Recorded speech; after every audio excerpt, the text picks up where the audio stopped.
రైతన్నలకు నమస్కారం. జై జవాన్ జై కిసాన్. రైతు లేనిదే రాజ్యం లేదు, రైతే రాజ్యానికి తొలిమెట్టు. యావత్ తెలంగాణ రాష్ట్రంలో ఉన్నటువంటి 3,50,00,000 మంది ప్రజలందరికీ తెలంగాణ రాష్ట్ర కాంగ్రెస్ ప్రభుత్వం అదిరిపోయే శుభవార్తలను తీసుకొని రావడం జరిగింది. ఈరోజు ఈ వీడియోలో ఎన్నో ముఖ్యమైన సమాచారం గురించి తెలుసుకుందాం. రేపటి నుండి 18 వరకు ఈ 3 ఉంటేనే 3 నెలల పెరిగిన పెన్షన్లు 4,016, 6,016 కొత్త నిబంధనలు విడుదల. ఈరోజు దీనికి సంబంధించిన పూర్తి వివరాలు తెలుసుకోవడానికి ప్రయత్నం అయితే చేద్దాము. ఎవరైనా మొట్టమొదటిసారిగా మన ఛానల్ని చూస్తున్నట్లయితే చూసిన వెంటనే లైక్ చేయండి,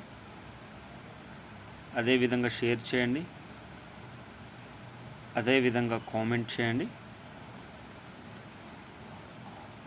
అదేవిధంగా సబ్స్క్రైబ్ చేసుకొని బెల్ ఐకాన్ ఆన్లో పెట్టండి. మీరు లైక్ చేయడం వల్ల తెలంగాణ రాష్ట్రంలో ఉన్నటువంటి 4 కోట్ల ప్రజలందరికీ వీడియో అనేది చేరడం అనేది జరుగుతుంది. బంధుమిత్రులకు షేర్ చేయండి. తద్వారా దీనికి సంబంధించిన పూర్తి సమగ్రమైన సమాచారం గురించి తెలుసుకునే అవకాశం అయితే ఉంటుంది. మీకు ఉన్న సందేహాలను కామెంట్ రూపంలో వ్యక్తీకరించండి. తద్వారా దానికి సంబంధించిన వివరాలను చెప్పే ప్రయత్నం అయితే చేస్తాను. ప్రతి ఒక్కరూ సబ్స్క్రైబ్ చేసుకొని బెల్ ఐకాన్ ఆన్లో పెట్టండి.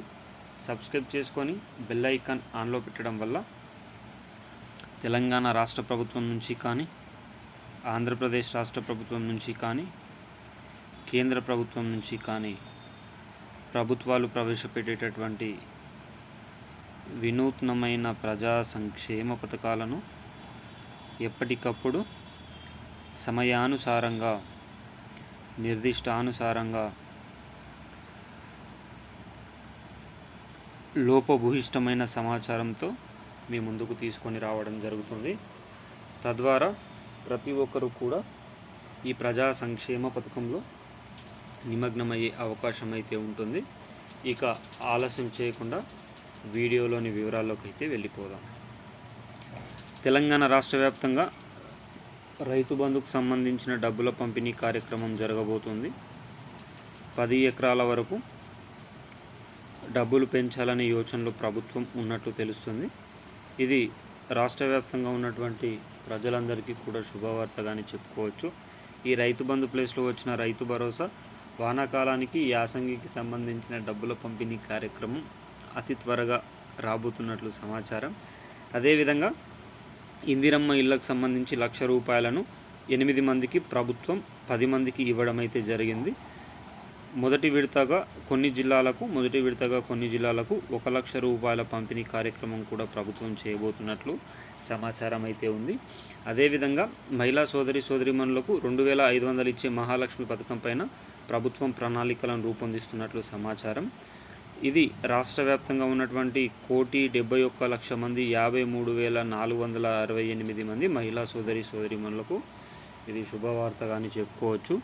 అదేవిధంగా గ్యాస్ సిలిండర్లకు సంబంధించిన డబ్బులు విడుదల కావట్లేదని ప్రభుత్వం దృష్టికి తీసుకొని రావడంతో ఆ డబ్బుల పంపిణీ కార్యక్రమం కూడా ప్రభుత్వం చేయబోతున్నట్లు సమాచారం. ఇక ఎప్పుడా అని ఎదురు చూస్తున్న పెరిగిన ఆసరా పెన్షన్ల పంపిణీ కార్యక్రమానికి ప్రభుత్వం ప్రణాళికలను రూపొందిస్తుంది. రేపటి నుండి ఈ నెల 18 వరకు ఏప్రిల్ నెల ఆసరా పెన్షన్లు 2,016 రూపాయలు, 4,016 రూపాయలు రాష్ట్ర వ్యాప్తంగా పంపిణీ జరిగే అవకాశం ఉంది. జిల్లాలకు అనుగుణంగా, జిల్లాల పరిస్థితులకు అనుగుణంగా ఏప్రిల్ నెల ఆసరా పెన్షన్లు పంపిణీ చేయబోతున్నట్లు సమాచారం. ఇది రాష్ట్ర వ్యాప్తంగా ఉన్నటువంటి ప్రతి ఒక్కరికి కూడా శుభవార్తగానే చెప్పుకోవచ్చు. అయితే మార్చి నెల, ఫిబ్రవరి నెల, ఏప్రిల్ నెల ఎవరికైతే పెండింగ్లో ఉన్నాయో ఈ 3 నెలల డబ్బులు కూడా ఏప్రిల్ నెలలో ఇచ్చే అవకాశం ఉన్నట్లు తెలుస్తుంది. పెరిగిన ఆసరా పెన్షన్లు మాత్రం ఈ నెలలోనే లిస్టులను రెడీ చేసి వచ్చే నెల నుంచి 2,016 రూపాయలను 4,016 రూపాయలుగా, 4,016 రూపాయలను 6,016 రూపాయలుగా పంపిణీ చేస్తున్నట్లు రాష్ట్ర ప్రభుత్వం ఉత్తర్వులను జారీ చేసింది. ఈ వీడియో చూస్తున్న ప్రతి ఒక్కరు కూడా మీకు ఎన్ని నెలల ఆసరా పెన్షన్లు పెండింగ్లో ఉన్నాయి, ఎన్ని నెలల ఆసరా పెన్షన్లు మీకు డబ్బులు ఇచ్చారనేది కామెంట్ రూపంలో తెలియచేయండి. మీకోసం ఎన్నో విలువైన సమాచారాన్ని తీసుకొని రావడం జరిగింది. కావున సబ్స్క్రైబ్ చేసుకొని బెల్ ఐకాన్ ఆన్లో పెట్టండి. జై జవాన్ జై కిసాన్. జై హింద్, జై భారత్.